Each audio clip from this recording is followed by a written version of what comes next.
নমস্কার, আমি শর্মিষ্ঠা। আমার আরেকটা ভিডিওতে আপনাদের অনেক অনেক ওয়েলকাম জানাচ্ছি। আজ তৈরি করছি ঘুগনি। তার জন্য প্রথমে কড়াই বসিয়ে নিয়েছি। কড়াইতে সর্ষের তেল দিয়ে একটা তেজপাতা, শুকনো লঙ্কা ফোড়ন দিয়ে নিলাম। তারপর দুটো মিডিয়াম সাইজের পেঁয়াজ আর একটা টমেটো কুচিয়ে দিয়ে দিলাম, আর দিয়ে দিলাম সামান্য নুন।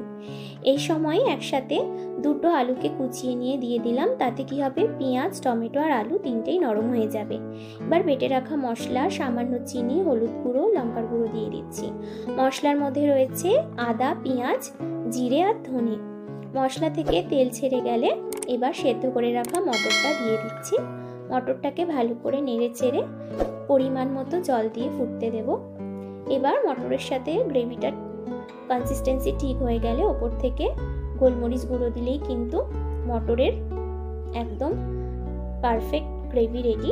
এবার একটু নেড়ে ছেড়ে ওপর থেকে গরম মশলা ছড়িয়ে দিলেই ঘুগনি তৈরি হয়ে গেল। আমি মটরটাকে 4 ঘন্টা আগে ভিজিয়েছিলাম আর 4টে থেকে 5টা সিটি দিয়েছিলাম। এখানে ঘরে তৈরি করেছি ব্রেড, মিল্ক ব্রেড বানিয়েছিলাম। আজকে এটা দিয়ে রাত্রে ডিনার হবে। বেশ সফট হয়েছিল। আপনাদের সাথে আরেকদিন এই ব্রেডের রেসিপিটা শেয়ার করব। রাত্রে একদম পারফেক্ট এই শীতের রাতে রেসিপি, গরম গরম ঘুগনি আর পাউরুটি। আপনারাও যদি ট্রাই করে থাকেন আমাকে জানাবেন কেমন লাগলো, আর ভালো লাগলে অবশ্যই একটা লাইক করে দেবেন। থ্যাংক ইউ সকলকে পুরো ভিডিওটা দেখার জন্য।